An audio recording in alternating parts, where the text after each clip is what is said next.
in the dermatological academic circles. She is currently working as a professor at Lady Hardinge Medical and Suchitra Kripalani Hospital, New Delhi.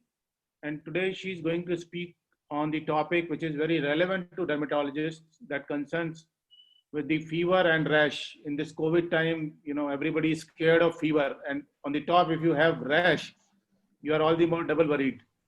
So just a brief introduction, though she's well known to all of us, but for the benefit of our junior colleagues and the PG students, she has to her credit several prestigious awards, including Commonwealth Fellowship in Pediatric Dermatology, GOSH London. She had Developing Country Dermatologist Award 2007, SPD USA, ICMR Fellow for Pediatric Dermatology, Sick Kids Hospital, Toronto, WHO Fellow, Thailand. She's also been a founder secretary for Society for Pediatric Dermatology in Delhi, which is doing a very good job academically. She has also been a president in the Delhi State Branch in 2011. She is also a recipient of Sadari Lal Memorial Award in 2012.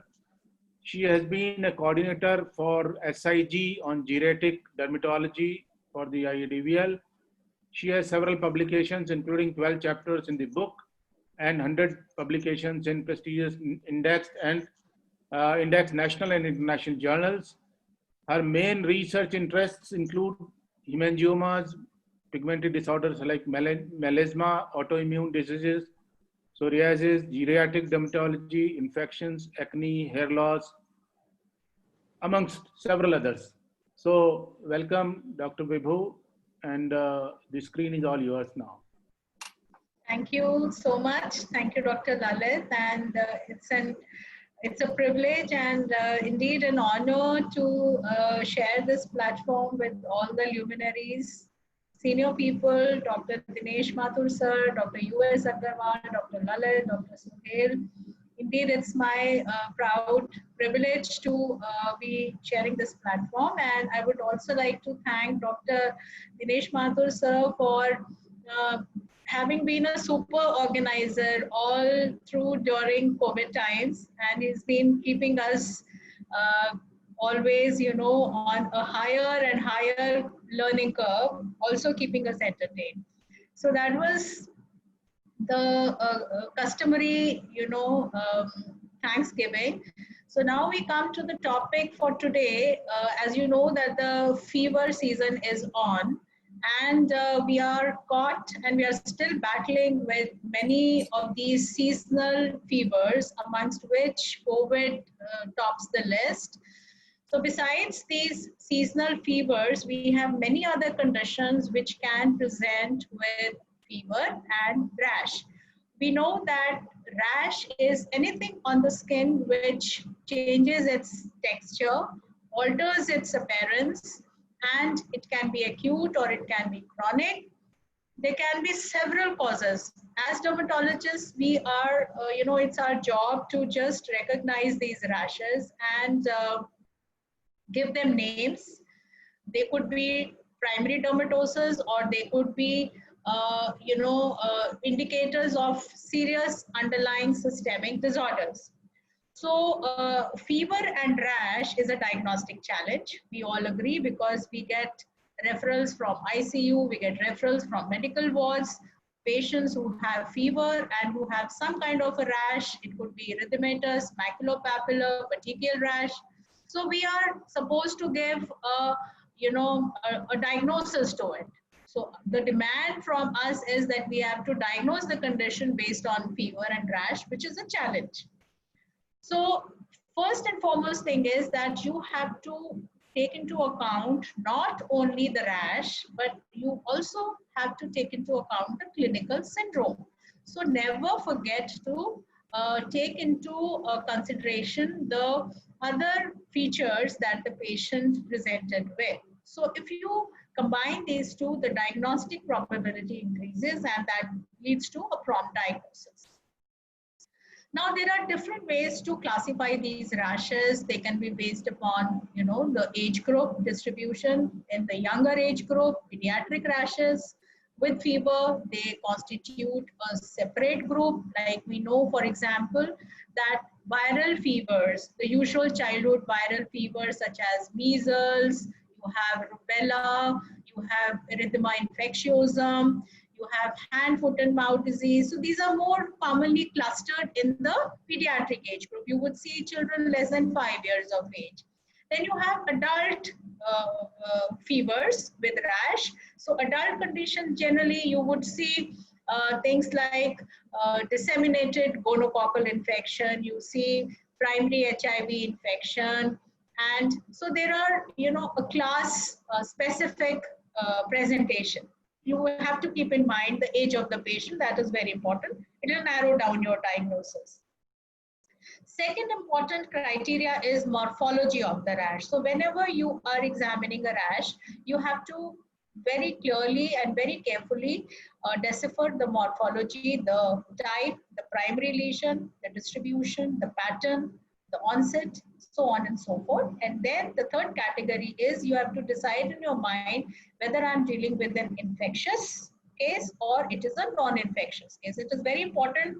And mind you, whenever you go to examine a patient who has got fever with rash, you must wear gloves, you must wear your mask, not because COVID, but because there are other rashes which can be infectious at the same time. So this is a very important instruction. Coming to the history, as I was telling you that most of these rashes, they are non-specific in nature. You cannot, on the basis of rash, diagnose a disease for sure. You can only give a differential diagnosis, but you can't really make a absolute conclusive diagnosis. So you have to take out your clues from the history. There are 10 commandments. I've made these 10 blocks just to tell you that these points in history are very important to be evaluated. First of all, take the history of any drug intake. That is very important before the onset of the rash. Seasonality. So in India, it's a tropical country and we see lots and lots of arthropod-borne diseases or the zoonotic fevers which have a particular seasonal pattern. In summers and in the rainy season, we see dengue fever, we see chikungunya, and we see other fevers like malaria, which can be associated with rashes. So if you are particular in a particular season, you have to think about those fevers as well. Travel history is very important because a patient who's had overseas travel, like for example in COVID also it was just imported from abroad, so we are traveling and we are carrying back a number of pathogens with us. So travel history is very important. History of vaccination, because sometimes these vaccines, they give rise to serum sickness like reactions. Immunological status of the patient. In immunocompromised patients, in HIV positive patients, we see different kinds of rashes. Exposure to animals is important. Sexual history, because in disseminated gonorrhea and in the syphilis, the sexual history is very important. Prosthesis is very important these days because individuals who have prosthetic valves, these cardiac patients, they are more prone to have endocarditis. So all these preceding histories are very important for you to come to the right diagnosis. So the next step, after you have in your mind and you've taken these histories, you have to now proceed towards the careful examination. Physical examination is very important. So you have to undress the patient. If the patient is admitted, you can wear the gloves, wear entire protective gear, and then you have to undress the patient to examine the important areas. You have to look at the trunk, extremities. Mind you, all the hidden areas you have to examine. You have to look carefully at the flexural areas also, because some of the primary pathognomonic lesions such as eschar, which we see in the spotted fevers, the Rocky Mountain spotted fever or the rickettsial fevers, they lie hidden in the body flexures like the inguinal area, the axillary area, palm soles and mucous membranes. Always carry a torch and like to always must look into the Now, touch the skin with a gloved hand. I see residents going to these referrals and they will be just placing their hand naked on the skin of the patient, which can be very risky. You have to palpate the lesion, see whether it is raised or flat. That is very important, because if it's a purpuric rash, if the lesion is raised, it is palpable, it signifies a vasculitis. You also have to see if it blanches or not, because some of the erythematous macules will have some degree of vascular involvement, which could be associated with vasculitis.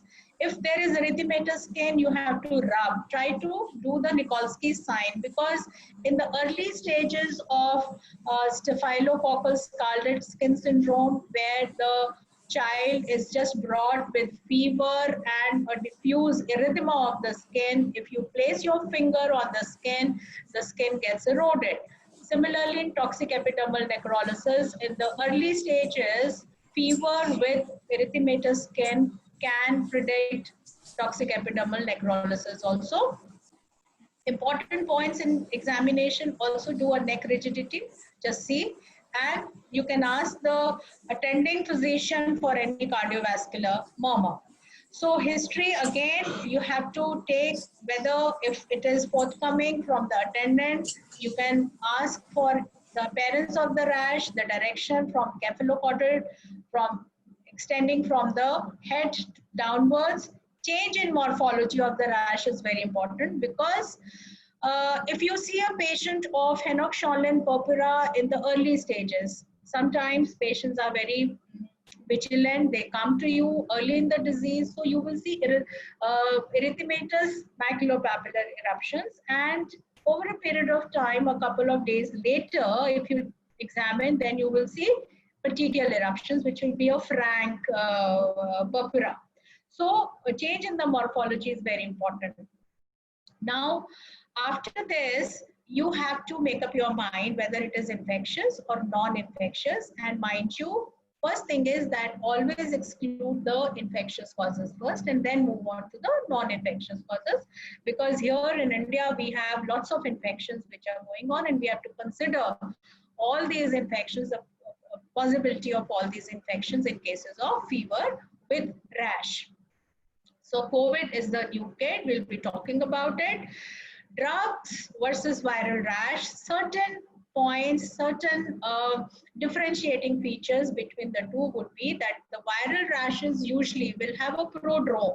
So you can always take the history from the patient, whether there was any cold or there was any conjunctivitis, discharge from the eyes, any sore throat prior to the onset of the rash, prior to the onset of the fever, or accompanying that. So that points more towards the possibility of a viral etiology. Also, these viral rashes, they generally spare the palms and soles. They are less pruritic in comparison to the drug rashes, which are more itchy, they are more dusky in color, and they involve the palms and soles. Also, in the viral infections, since there is viremia, that is why you're getting rashes. So you will see involvement of the mucous membranes. Now, investigations, these are basically directed towards detecting the various bacterial, viral, possible pathogens. So based upon your clinical evaluation, you have to order the basic hematological investigations, because the blood picture will give you, in case of viral fevers, you will have lymphocytosis, there can be leukopenia, thrombocytopenia, and in case of petechial purpuric rashes, you have to do the coagulation profiles is very important, blood culture, skin scrapings are very important in case of, so as we'll see the cases. So this is just a list to give you an idea that it's an exhaustive list. If you're not really able to reach a diagnosis, then some of these investigations are important. Now, what are the red flags? Whenever you go to the ICU or whenever you go to the ward, you have to also make an assessment regarding the seriousness of the rash. So seriousness would come when you are seeing a very young child, infant, or a very old patient. patient is toxic looking, patient is uncomfortable, there is vitals are not normal, there are mucosal lesions, purpuric lesions, they are generally associated with serious diagnosis. If the patient is immunosuppressed, and if there is a history of some drug intake, new drug intake also.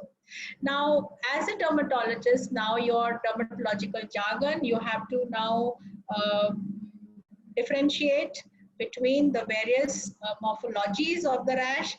So first on top, since it is considered to be more serious than the other presentations, particularly purpuric, I shall be discussing erythematous and maculopapular rashes. Vesicular bullous, I'm not going to discuss much. Since it's a huge topic, so I will just be showing you pictures and talking little and talking more about the pictures. Now, first thing is defining the rash. So if you see a patient who's got a patterned rash, now this first picture shows that the lesions are in annular pattern. They could suggest a diagnosis of some urticarial eruption, maybe some serum sickness, or some vasculitis going on there. If the rash is not blanchable, it could also suggest some Henoch-Schönlein purpura. So these are some of the possibilities. Then in the second picture, you see these chilblain-like lesions. Now these lesions in the COVID times, they should alert you to the possibility of a COVID infection. The third picture, you see that there is a diffuse redness, congested appearance. The skin is erythematous and there are islands of sparing. Now this is suggestive of dengue fever. So some of these patterns you have to remember in your mind to be able to diagnose them as you come across them. So purpura petechiae for the postgraduates. Petechiae are very tiny hemorrhages. They are less than 0.5, and if they are larger, it becomes a purpura. Palpable purpura, if it is raised, if it is tender, it suggests vasculitis. Several fevers they present with purpuric rashes. Now, the purpuric rashes diagnosis is very long, so you have to suspect meningococcemia, possibility of sepsis. There could be dengue, atypical measles, leptospirosis, and then the vasculitic syndromes. So meningococcemia, we are all very familiar with this and usually seen in the younger age group.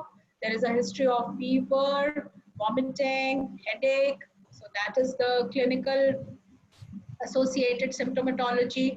The rashes, they first appear as erythematous maculopapular eruption, very important. If you see them early, which changes into purpuric forms and becomes palpable, becomes petechial, and later on, if it undergoes complication, it can develop purpura fulminans. So diagnosis can be confirmed by doing skin scrapings. You can do cultures for meningococci, and the other corroborative evidence would come from CSF. Dengue fever, as I showed you, that you will see this congested appearance, the face, the chest looks congested with islands of sparing. You can also have facial involvement. The rash also, shows pruritus. There is complaint of pruritus. Mind you, it is a viral fever. We said that it is more common in the drug rashes, but in dengue, when the rash is subsiding, there is pruritus. So remember this. Now, dengue fever symptomatology, we know we have to differentiate it from chikungunya. Basically, the symptomatology will differentiate if the patient has more of arthritis. It is more likely to be chikungunya, and chikungunya has a varied kind of rashes which are associated with fever. The retroorbital pain is more in dengue, so these are the subtle signs. But if you see blisters, if you see a bullous rash, if you see these, purpuric rashes, tiny petechial rashes, if you see ulcerations in the groin, if you see toxic epidermal necrolysis kind of peeling, so you have to think of chikungunya. So chikungunya rashes, they are numerous kinds of rashes that have been reported. And for the diagnosis, you have to order serology, chikungunya serology, IgM, and for dengue, we do NS1. So for all these fevers, you have to confirm your diagnosis by ordering the right test. Now we come to the burning hot topic of current times, and that is the SARS-CoV-2 infection. And during the earlier cases, we have been battling with this for the last 7 months. And during the earlier cases, dermatologists were pulled off their duties and they were posted in the various wards to recognize the different skin rashes that were being noticed in the COVID patients. So again, there is a, like any other viral rash, there can be a different, there can be a set of different presentations. There can be erythematous urticarial rashes, they can be maculopapular rashes, they can present with vesicular chickenpox-like rashes, or like in this, or they can show livedo reticularis kind of pattern. Purpura, petechia, they are very commonly seen. So these rashes are commonly seen. And then the COVID toes and COVID fingers, they are very important because you should straight away order for COVID RT-PCR. So I come to typhus fever. Now these are rickettsial infections. It's a general term for all the rickettsial fevers. They are common in our country also, and they are being reported from the Himalayan region, even from Rajasthan, UP, Kashmir. So all these places, we have had some cases in Delhi also in our medical ward. So basically it is, spread by tick bite or a louse bite, and at the site of the bite, what is important, you will see the S-chart. And you have to remember that in these rickettsial fevers, the rash changes its morphology from maculopapular, turns petechial, and then turns necrotic. So what is this S-chart? Now this is the diagnostic pathognomonic lesion of these rickettsial fevers. This is a painless, non-pruritic. There won't be any pain, and usually this sort of a mark, which is necrotic, purpuric lesion with a surrounding erythematous halo, it lies hidden in the body fold. So this S-chart, as you see that there is a central necrosis surrounding this necrosis is a halo of erythema, and this is seen in the axilla and guinal area. So you have to carefully look for this particular lesion. And initially, in any patient who has fever with maculopapular rash, has abdominal pain or may have jaundice, etc., and there is a travel history and some of the rashes which turn petechial, you have to entertain the possibility of Rocky Mountain spotted fever also. So there is a travel history, the patient is toxic. Now another important condition is infective endocarditis. Dermatologists, I think they do not pay much attention to the systemic conditions and their symptomatology. So mind you, for a patient who has congenital heart disease or a patient who's got a prosthetic valve, valvular surgeries are very common. Valve replacements are very common. So you have to very categorically ask from the patient regarding the presence of any prosthetic valve. So these patients generally, they have acute presentation. At times they can have a subacute presentation. They'll come with fever with chills and rigor if it is acute, and they can come with these lesions like splinter hemorrhages. They come with these palpable vascular nodules over the tips of the fingers, which are tender, and they can come with a rash also. So you always consider infective endocarditis also in these patients, and blood culture is important. It's a bacterial infection. Disseminated monococcal infections, there have been case reports from India, so you have to know to suspect this. You have to at least know the symptomatology.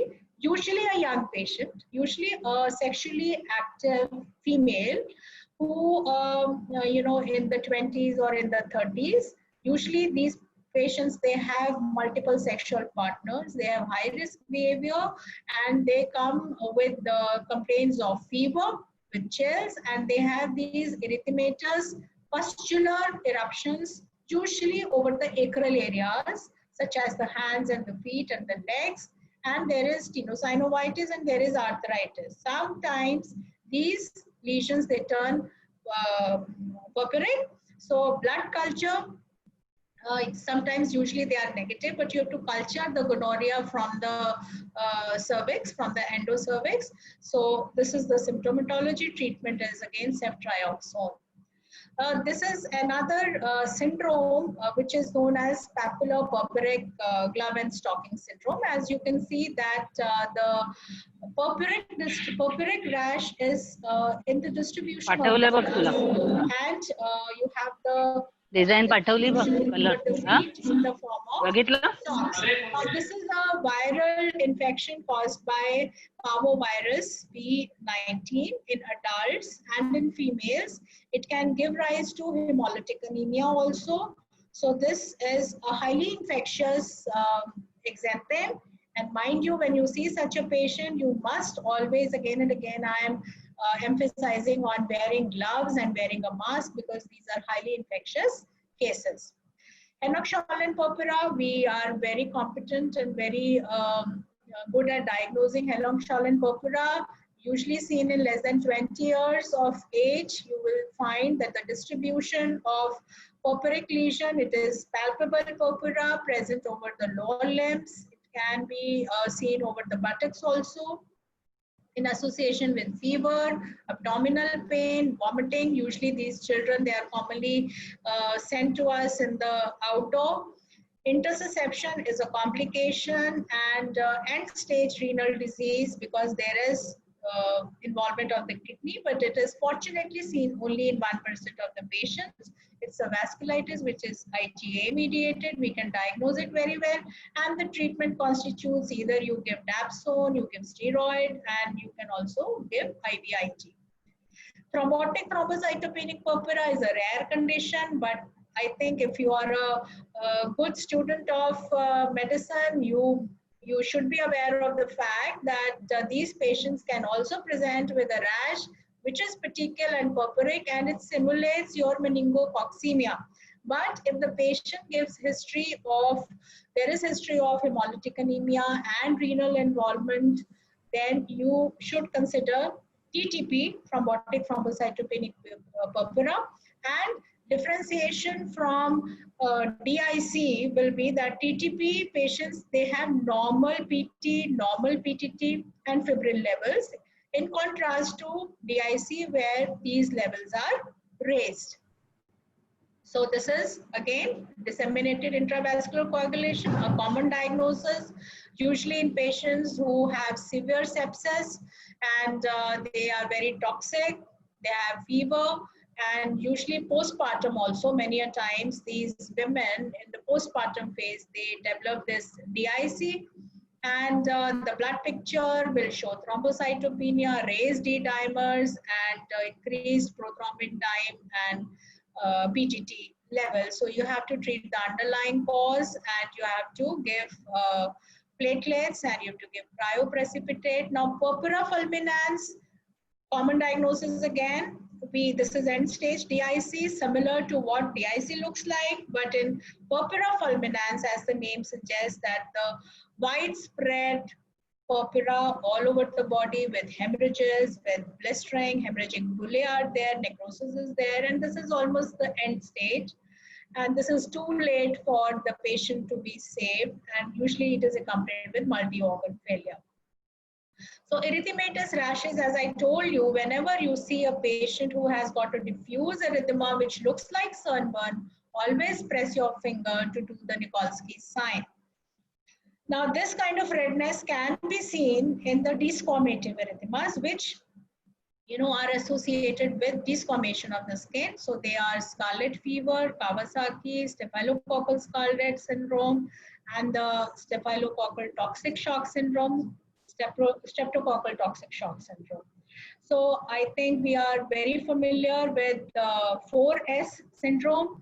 Usually when the child is brought to you less than 5-year-old, they are toxic looking, they have fever, and if you look at the skin appears erythematous Rarely erythematous, it is tender to touch, and if you try to do the Nikolsky's, usually in the flexural areas such as the neck, the axilla, there will be peeling off the skin. So you have to quickly restore the fluid balance, and you have to institute an antibiotic which will look after the staphylococcal infection, usually the penicillin group, the clindamycin or the vancomycin, depending upon the culture. That was a toxin mediated disorder. So normally from the blood culture or from the skin side, you cannot isolate the staphylococci. Toxic epidermal necrolysis, we are very much familiar with. Now this syndrome, toxic shock syndrome, we make a diagnosis of this quite often for our patients from gynae. So usual history is that these patients during their postpartum period, there is a call which says that patient is febrile.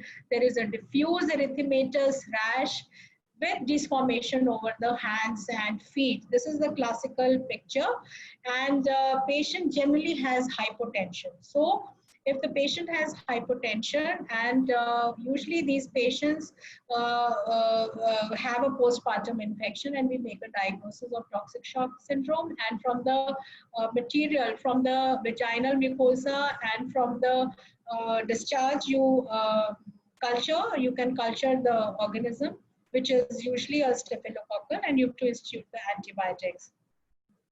Kawasaki disease, I think those of them who are involved with pediatric patients, they must be making a diagnosis of Kawasaki disease. So there you again see erythematous macular rashes. It can be of different kinds. There can be EM kind of rash, there can be maculopapular rash, there can be scarlet fever kind of a rash, and sometimes urticarial rashes also. Along with, there could be lymphadenopathy because it's a mucocutaneous lymph node syndrome. You'll see conjunctivitis, and you'll see peeling of the skin. So this is the rash, which can be polymorphous. It can be vesicular. Vesicular bullous rash is, is less common. Usually involves the trunk and variable presentation. So what are the other supporting diagnostic features for Kawasaki is that you have to see that there is redness of the eye. The baby has, the mucosal involvement in the form of conjunctivitis, which is non-purulent conjunctivitis. Mind you, the eye is only red, involvement of the bulbar conjunctiva, and there is enlargement of the lymph nodes. As you can see, cervical is the commonest lymph node to be involved. And if you look at the soles, there is usually a disformation of the toes, skin of the toes. Differential diagnosis of this sort of a rash can also be scarlet fever, and both can have a scarletiniform kind of a rash with strawberry tongue. But in case of scarlet fever, since we know that it is caused by streptococcus, then if you give a course of antibiotics, the fever subsides in 2 days, in contrast to Kawasaki's. So then we also have patients who are febrile, who have this sort of an erythematous rash. It is an acute rash, and they do not show positive Nikolsky signs. So this is a very strange case of poisoning, fish poisoning, a particular kind of a bad fish. If you eat that fish, then that gives rise to a fever. It can sometimes be with chills and with a sort of a rash, but then there is no Nikolsky's. So these are some of the possibilities. It could also be vancomycin induced redness. Those patients who are on vancomycin, it can give rise to red skin. Anaphylaxis in the early phases, you have to suspect urticarial rashes, and there is history of suffocation, there is dyspnea, lip swelling. So and there can be fever also. It's a acute allergic anaphylactic reaction. So that possibility also you have to entertain. Now, these are the usual, rashes which we see as part of the viral infections in pediatric age group. So roseola infantum is a rash which is a fever caused by herpes virus infections, and this rash appears after the fever subsides. So usually there is a history of 3 to 4 day fever, and the fever subsides and then followed by the appearance of this rash, and it is usually confused or it is misdiagnosed as drug rash. But mind you, it is seen in children who are just 4 to 5 years of age, and then it is self-limiting. As you can see that this rash appears over the trunk, maculopapular rash. Then you have this rash which is known as the slap cheek appearance. Now this slap cheek appearance is again caused by parvovirus B19. The adult counterpart of this rash is purpuric glove and stocking syndrome, which I showed you. So erythema infectiosum, the child seems to have been, slapped on the cheeks. The cheeks appear erythematous and edematous. This is our good old friend measles rash. So again, measles can be diagnosed. There is a prodrome, there is rhinitis, there is conjunctivitis, there are corporate spots, maculopapular rash. So then in rubella also you get erythematous maculopapular rash, but if you look at the oral mucosa, you will see these Hersheimer spots, which are classically seen in rubella. And also in rubella, what is the most prominent thing? That there is accompanying lymphadenopathy. There is acute lymphadenitis. The posterior occipital, the cervical lymph nodes are enlarged and they may be tender. The rash seems a little fainter and pinker than measles. Scarlet fever, I'll just show you that these children usually have a rash which is diffuse, and if you closely examine and if you palpate the rash, so palpation is very important. Again, this is, I think, take home message. Palpation of the rash is very important, and if there are punctate papules. So this punctate erythema, confluent punctate erythema is seen in scarlet fever along with this strawberry tongue. And if you look at the folds, you will see these Bastian lines which are there due to the breaking up of the fragile blood vessels or capillaries in the body folds. You do a throat culture, you do a CBC, you will find that there is leukocytosis with raised polymorphs, and it responds beautifully to the antibiotics. Now, Dr. Lalit is there. He will have a lot to talk about DRESS, and it is a drug reaction with eosinophilia and systemic. So sometimes we get confused whether we are dealing with some infectious cause of rash. So you keep a possibility. Usually these drugs, they've been started 2 weeks, 3 weeks. It's a long interval between the starting of the drug and the rash, usually secondary to anticonvulsants. This syndrome is very common. Then you have Lyme's disease. This is a localized rash. Remember this, that is a localized rash, again in the body folds. Patient comes to you with fever and there is arthralgia, there is arthritis, and if the infection progresses fast, there can be meningitis also. So this erythema migrans is a local targetoid lesion. So you think of Lyme's disease. We are aware of erythema multiforme, minor and major. There are target kind of lesions over the acral parts. There can be fever also. Now, primary HIV infection, you suspect in a patient who has got a high risk behavior, you must, that's why sexual history in evaluating acute rashes with fever is very important. There can be generalized lymphadenopathy, there can be pharyngitis, so you have to order the serological test, P24 antigen detection or ELISA for HIV. But in the early stages, ELISA may not be positive, so you have to order antigen, P24 antigen. Infectious mononucleosis, now these conditions, they are seen in younger population. Usually they are self-limiting, and especially when there is a history of intake of ampicillin with fever, with lymph nodes, and with this pharyngitis. Hand, foot, and mouth is seen in children, and it is associated with fever and eruptions that are vesicular eruptions. They can be pustular eruptions on erythematous base involving the mucosae.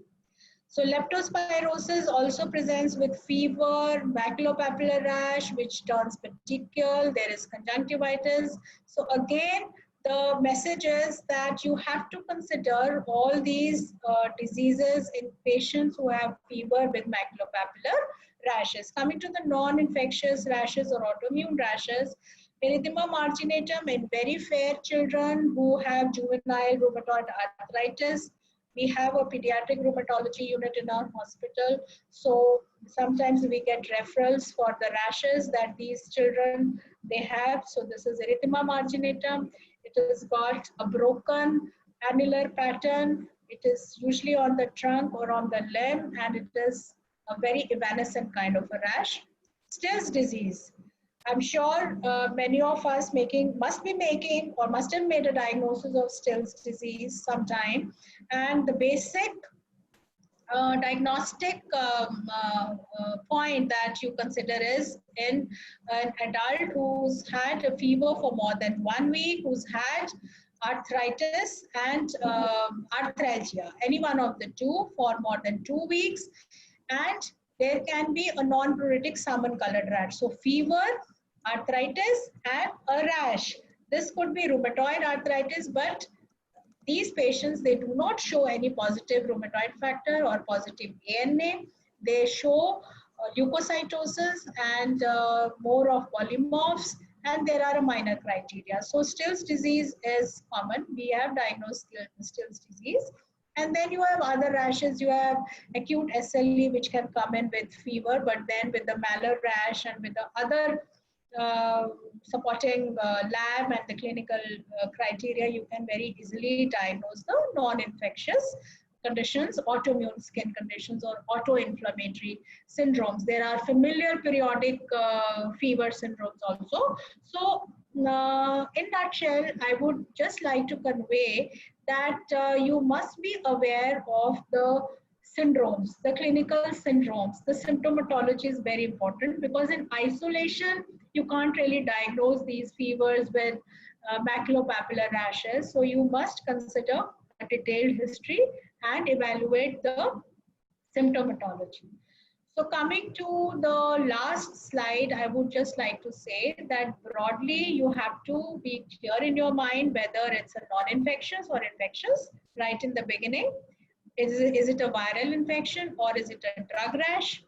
And you have to exclude all the zoonotic fevers such as the dengue, chikungunya, Rocky Mountain spotted fever, leptospirosis. These are now actually becoming more common because of the travel and because of the globalization of the population. And you must be aware of the clinical syndromes so that you are able to increase the probability of the right diagnosis. And right diagnosis will help avert the mortality, and you can be responsible for providing an early right direction to the physician. Thank you so much, and I thank you all for inviting me. Well, thank you very much. Thanks a lot, Dr. Vibhu. It was a real audio textbook, and many people were very happy. And a very well attended webinar. More than 125 people were there, and they were all listening very quietly. Dr. Niranjan Nagpur, I can see, is a permanent. How are you? How are you? I'm always there with Dinesh. Oh, yes. One of our oldest friends. Dr. Anand Datta is also here. Dr. Agarwal is here. Dr. Agarwal, would you like to give some comment over that? Good evening, everybody. Can you listen to me, sir? Oh, yes. Very awaaz. Bilkul. Vibhu, can you stop sharing so that we all can see? Yeah. Right. So,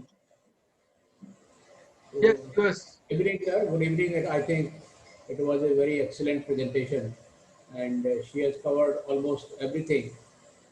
And fever with rash is not so simple to differentiate and pinpoint. True. And she has definitely tried to pinpoint the diagnosis in many, including the many symptoms, many things which she has presented. But ultimately, we have to look all the history, and we should be very careful in examining the type of the rash. this she has already told us.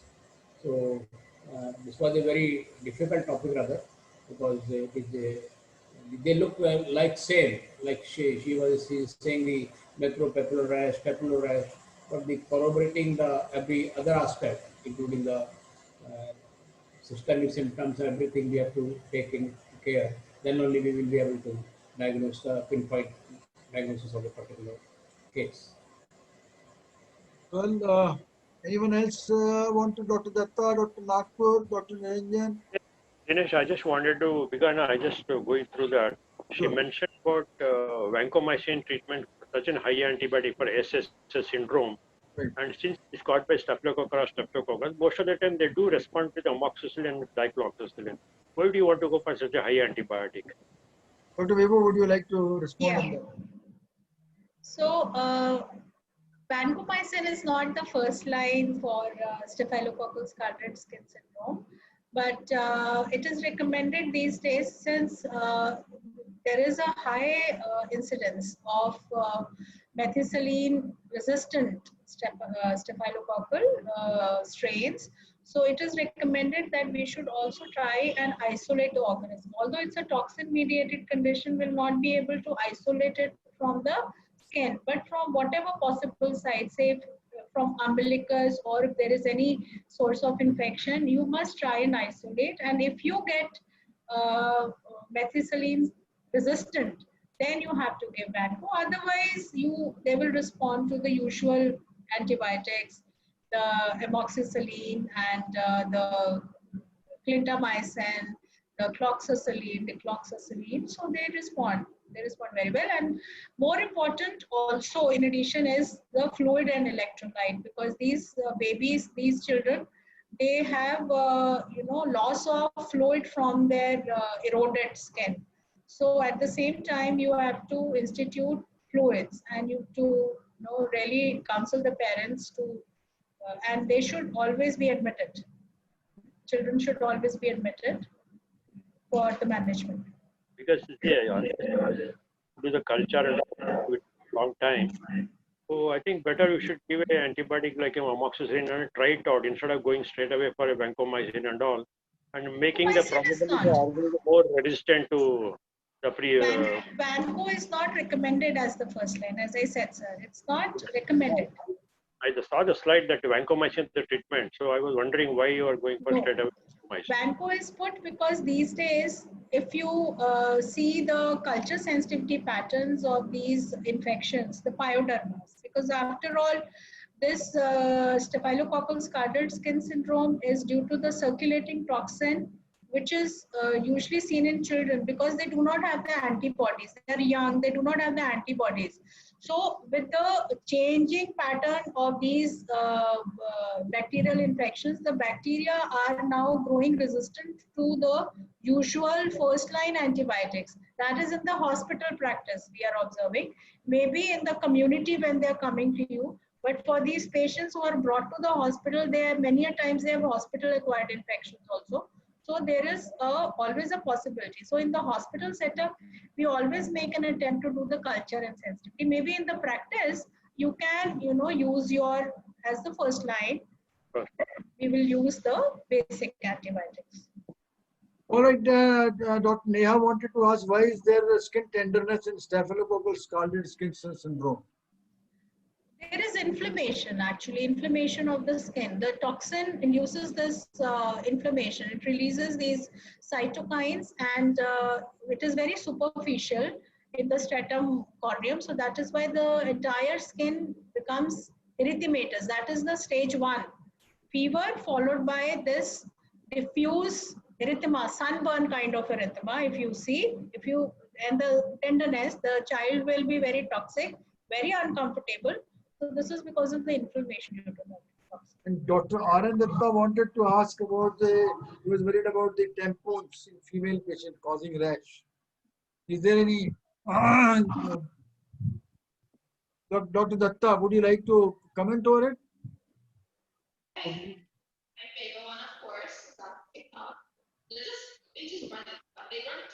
Then Rajesh Rajgopal, very like a audio textbook, and Dr. Shakuntala Lavasa, she also praised, she's our batchmate, she's from Chandigarh, and Dr. Satyesh, he's from United Kingdom. Both are here. I can. Hello, Dinesh. Hello, how are you, Shakuntala? Yeah. I want to make a point. Sure. First of all, thank you for inviting me. And secondly, I want to actually compliment Vibhu for excellent presentation, even from the pediatrician's point of view.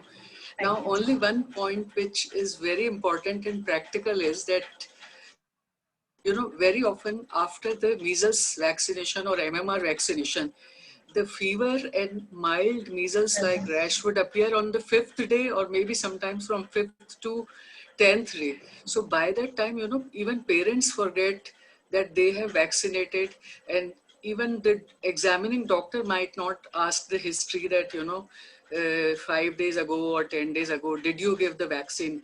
And that is the time, when you end up into a confusion that could it be a secondary bacterial infection, whereas this fever and rash could be very well because of the vaccination itself. So this is a practical point which we very often face in the OPDs. So that is what I thought I should share with everyone. Thank you very much. Neha wanted to ask when to suspect autoinflammatory syndromes as a cause of fever with rash. See, in the autoimmunity syndrome, generally there would be features, suggestive of like weight loss. It's a chronic, subacute to chronic problem, and generally, barring the acute SLE, where these patients will have sudden presentation with fever, vasculitic rash. So most of the times, these patients will give you history of off and on fever, off and on low grade fever. There'll be history of, chronic history of arthralgias, low backache. Loss of weight is very important. They have general asthenia, they have loss of hair. So there'll be other, signs and symptoms suggestive of autoimmune disorders. So that is one part. And second thing is the rashes, vasculitic rashes when they present with. So in the infectious conditions, you'll have lymphadenopathy, you'll have mucous membrane involvement, you'll have hepatosplenomegaly. So usually in these autoimmune disorders, you will not see these associated mucous membranes. They are congested, or lymph nodes are enlarged, or the rashes are generally not diffuse, as I told you in the febrile rashes. They are diffuse rashes because they are due to viremia. Oh, well. And then, okay, can I make one more point, Dinesh? Excuse me. Can I make one more point? Sure. Yeah, okay. Now, well, she has definitely categorized that infectious rashes and non-infectious rashes. I would like to add that being an allergy specialist, the food allergy part of rash, that should also be emphasized, because generally you just with the touch of food, when you develop oral syndrome, that can also be mistaken for so many other diseases if we do not take food allergy into consideration. And even with cow milk protein allergy, there can be rash. With so many other food, there can be rash. And the correlation with, oral touching of the food to which you are allergen, that history can also be very important when you see the oral syndrome. So these are also some of the practical things which we can keep in mind, food allergy particularly. Great. Thank you, Shakuntala. Thank you very much. Dr. Shakuntala Lavasa is a pediatrician from allergy specialist. She's our batchmate. And Dr. Satyesh also appreciating the talk from sitting in United Kingdom. We missed his golf match today, and he said that I'm coming over there. Then treatment of thrombotic thrombocytopenic purpura. Somebody asking.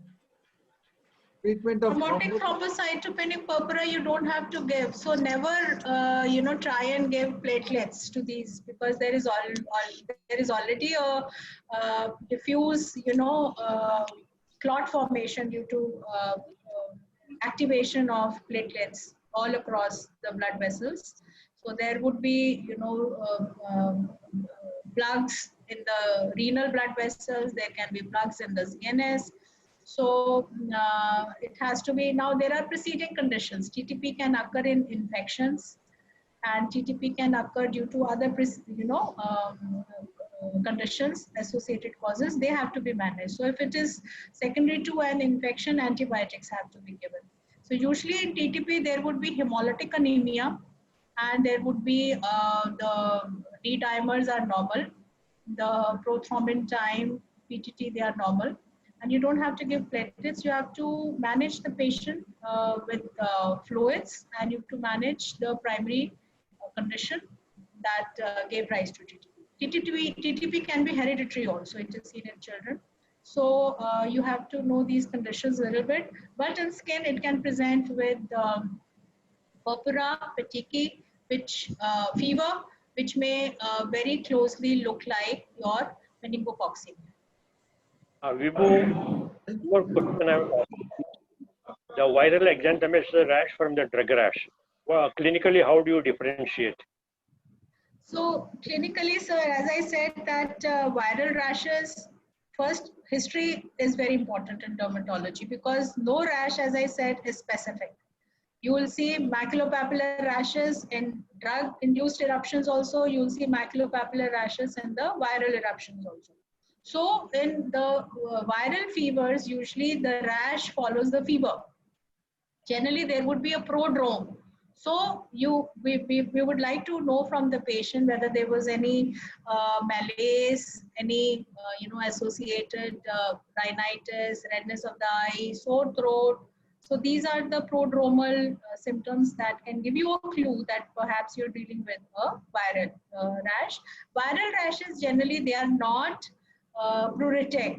First of all, they're not pruritic, like if you see all these measles, mumps, rubellas, and even purpuric glove and stocking. So all these conditions, they're not pruritic at all, except for the desquamating phase when the dengue rash is, subsiding. Drug rashes, on the other hand, they are very, very pruritic rashes, and they follow certain patterns, and we must be aware of the different patterns of drug rashes. They can be erythema multiforme, minor, major, drug-induced urticarias, lichenoid eruptions.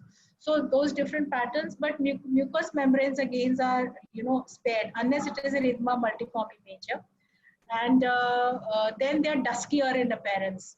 The drug rashes are duskier in appearance. Although it is a very kind of a, it's not a clear-cut compartmentalization you can do clinically. As I said in the very beginning, that nobody, no astute dermatologist even can, very categorically say that I'm dealing with a viral rash or a drug rash. It is just a diagnostic probability. What you have to offer to your clinician friends is the diagnostic probability, that the diagnostic probability of a viral infection is higher and the diagnostic probability of a drug rash is higher, because many a times you do not get adequate histories. It is just based on recall. And in our Indian patients, we generally do not get a very, very clear cut, a very lucid history. So that is one. Number two, if you do the bloods, then usually in the drug rashes, you will find eosinophils. They are on the higher side, like in the DRESS. That is an important. You have that criteria in the DRESS syndrome, that you look at the eosinophils, you look at the LFTs, so that there is a criteria. So that is how you do. The other thing I observed is in viral exanthems, if you look at the oral cavity, there always are some tiny spots which are not there in a drug rash. Yes. The tiny red spot. That was confined to usually not all the viral rashes, but few only. But anyway, thank you very much. And Dr. Vibhu, of late I have started putting them on YouTube. Would you like to give your consent, because many people they ask, and you must have seen that last our Corona update and all this in YouTube. They are being viewed by. So if you give permission, then I can put it on the YouTube so that many other people can see it. Otherwise, it's all up to you. Sure, sir. Dr. Vibhu, I think in drug rash there is no fever most of the times. In drug rash, the fever is not present in most of the times. Fever is more present in the. Madam, there is any differentiation from Can you come closer? US, can you come closer to the mic a bit? Your voice is a bit. आवाज़ है sir आवाज़? हाँ. तो madam, there is there any histological pathological feature which can differentiate viral and drug rash? In the viral rashes, like sometimes, but most of these are due to not exactly due to the virus being there in the skin. Yeah. So you will not see the classical that cytopathic effect and all. If the virus is there, like say for example in herpes zoster, or disseminated herpes zoster, or chicken pox, which is primarily because of the virus and not viremia. So if there is an active virus there in the skin, then you will see the classical histopathological features of ballooning degeneration or the cytopathic effect. But most of these rashes, they are because of viremia.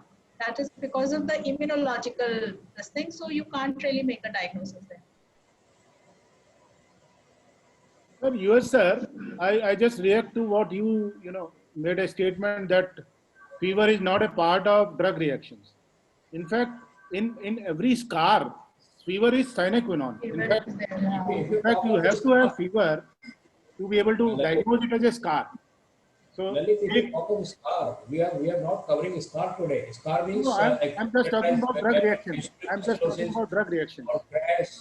We are talking about the non-specific rash and maculopapular rash. In these conditions, most of the drug rashes, 90% of the drug rashes are maculopapular non-specific rashes. Yeah. And what the standard textbook says, that by seeing the morphology of the rash, you cannot differentiate the which drug has caused it. What you are talking of the fever with rash is of the particular setback, that is AGEP and DRAS. So they are not that common. If you talk of the common drug rashes, like ampicillin rash or whatever rashes we see in our practice, then they are mostly non-specific maculopapular rashes, which mimic viral or bacterial rashes. Simple drug rash will not have fever. Simple rashes. We are talking today of more of the simple rashes, which will not be associated with fever, like the rogelular rashes, like the measles-like rashes, like exanthematous rashes, scarlet deformed rashes, papular rashes, macular rashes. What we are talking are of the scar is a different segment. Agreed. Well, thank you very much. Any other comment from any senior person or any of? Yeah, thank you, Vibhu, and thank you, Dinesh, for the beautiful presentation. Thank you, sir. Thank you very much. Thank you. Thank you. Thank you, sir. Nice presentation, I think. Thank you, sir. Thank you, sir. Today should make all the dermatologists make a proper diagnosis of rash and not rash diagnosis. I know. Yeah. We are rash doctors. Rash Dr. Lalit, you are conducting very nicely. So many times. It is not that simple to diagnose all the rashes. It's okay, not sir. that. Thank you. Thank you, sir. Comment, they all look same. You have to be very careful. Thank you. Thank you, sir. Thank you. All right. Thank you very much. Good night, everyone. Good night. Good. See you next Tuesday. Thank you. Thank you. Good night. Good night. Good night.